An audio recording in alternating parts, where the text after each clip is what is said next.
ಇದು ವಿಶ್ವದ ಅತ್ಯಂತ ಅಸಾಮಾನ್ಯ ದೇವಾಲಯವಾಗಿದೆ.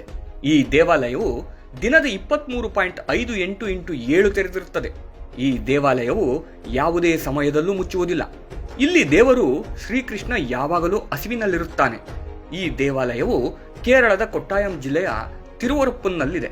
ಕನಿಷ್ಠ 1500 ವರ್ಷಗಳಷ್ಟು ಹಳೆಯದಾಗಿದೆ. ಇಲ್ಲಿರುವ ಶ್ರೀಕೃಷ್ಣನು ಯಾವಾಗಲೂ ಹಸಿವಿನಿಂದ ಇರುತ್ತಾನೆ. ಆದ್ದರಿಂದ ದಿನದ ಎಲ್ಲ ಅಂದರೆ 23.58 ಗಂಟೆಗಳು 365 ದಿನಗಳು ದೇವಾಲಯ ತೆರೆದಿರುತ್ತದೆ. ದೇವಾಲಯವನ್ನು ಕೇವಲ 2 ನಿಮಿಷಗಳ ಕಾಲ ಮುಚ್ಚಲಾಗುತ್ತದೆ, ರಾತ್ರಿ 11.58 12ರವರೆಗೆ.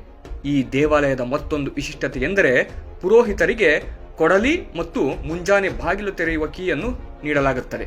ಕೇವಲ 2 ನಿಮಿಷ ಮುಚ್ಚಲಾಗಿರುತ್ತದೆ. ಇಲ್ಲಿ ಶ್ರೀಕೃಷ್ಣನು ಹಸಿವನ್ನು ಸಹಿಸಲಾರನೆಂದು ಜನರು ನಂಬುತ್ತಾರೆ. ಆದ್ದರಿಂದ ಕೀಲಿಯೊಂದಿಗೆ ಬಾಗಿಲು ತೆರೆಯುವಲ್ಲಿ ಏನಾದರೂ ವಿಳಂಬವಾದರೆ ಪುರೋಹಿತರು ಕೊಡಲಿಯಿಂದ ಬಾಗಿಲು ತೆರೆಯಲು ಅನುಮತಿ ಇದೆ. ಕಂಸನನ್ನು ಕೊಂದ ನಂತರ ಶ್ರೀಕೃಷ್ಣನ ವಿಗ್ರಹವು ದೇವಾಲಯದಲ್ಲಿ ಬಹಳ ದಣಿದ ಕೃಷ್ಣನಾಗಿದ್ದ ಎಂದು ಜನರು ನಂಬುತ್ತಾರೆ. ಆದ್ದರಿಂದ ಅಭಿಷೇಕ ಮುಗಿದ ನಂತರ ಸ್ವಾಮಿಯ ತಲೆಯನ್ನು ಮೊದಲು ಒಣಗಿಸಿ ನೈವೇದ್ಯವನ್ನು ಅವನಿಗೆ ಅರ್ಪಿಸಿದ ನಂತರ ಅವನ ದೇಹವನ್ನು ಮಾತ್ರ ಒಣಗಿಸಲಾಗುತ್ತದೆ. ದಿನ 10 ಬಾರಿ ನೈವೇದ್ಯ ಪೂಜೆ ಮಾಡಲಾಗುತ್ತದೆ. ಈ ದೇವಾಲಯದ ಮತ್ತೊಂದು ವಿಶಿಷ್ಟತೆ ಎಂದರೆ ಗ್ರಹಣ ಕಾಲದಲ್ಲಿಯೂ ಸಹ ದೇವಾಲಯವನ್ನು ಮುಚ್ಚುವುದಿಲ್ಲ. ಈ ದೇವಾಲಯದ ಕೃಷ್ಣನು ಹಸಿವಿನಿಂದ ಬಳಲುತ್ತಿದ್ದಾನೆ ಎಂದು ಜನರು ನಂಬುತ್ತಾರೆ. ಒಮ್ಮೆ ಗ್ರಹಣ ಸಮಯದಲ್ಲಿ ದೇವಾಲಯವನ್ನು ಮುಚ್ಚಲಾಯಿತು. ಅವರು ಮತ್ತೆ ಬಾಗಿಲು ತೆರೆದಾಗ ಸ್ವಾಮಿಯ ಸೊಂಟದ ಪಟ್ಟಿಯು ಕೆಳಕ್ಕೆ ಜಾರಿದೆ ಎಂದು ಅವರು ಕಂಡುಕೊಂಡರು.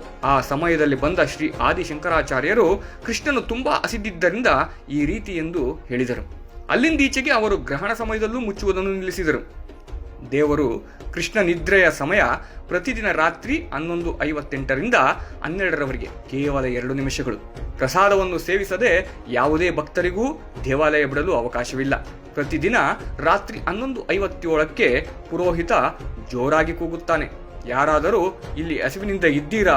ಎಲ್ಲ ಭಕ್ತರು ಪ್ರಸಾದದಲ್ಲಿ ಪಾಲ್ಗೊಳ್ಳುವುದನ್ನು ಖಚಿತಪಡಿಸುತ್ತದೆ. ಇದು ಇನ್ನೊಂದು ಮುಖ್ಯ ವಿಷಯವೆಂದರೆ ಒಮ್ಮೆ ನೀವು ಪ್ರಸಾದವನ್ನು ರುಚಿ ನೋಡಿದರೆ ನಿಮಗೆ ಹಸಿವಾಗುವುದಿಲ್ಲ ಮತ್ತು ಜೀವಿತಾವಧಿಯಲ್ಲಿ ನಿಮಗೆ ಆಹಾರ ಪಡೆಯಲು ಯಾವುದೇ ತೊಂದರೆ ಇರುವುದಿಲ್ಲ. ಶ್ರೀಕೃಷ್ಣನು ಇಲ್ಲಿ ಪ್ರಾರ್ಥಿಸುವ ಮತ್ತು ಪ್ರಸಾದವನ್ನು ತೆಗೆದುಕೊಳ್ಳುವ ಎಲ್ಲ ಭಕ್ತರನ್ನು ನೋಡಿಕೊಳ್ಳುತ್ತಿದ್ದಾನೆ. ದೇವಾಲಯದ ವಿಳಾಸವೆಂದರೆ ತಿರುವರಪ್ಪು ಕೃಷ್ಣ ದೇವಸ್ಥಾನ, ತಿರುವರಪ್ಪು 686020. ದೇವಾಲಯ ತೆರೆಯುವ ಸಮಯ ಬೆಳಗ್ಗೆ 12 ರಾತ್ರಿ 11:58ರವರೆಗೆ.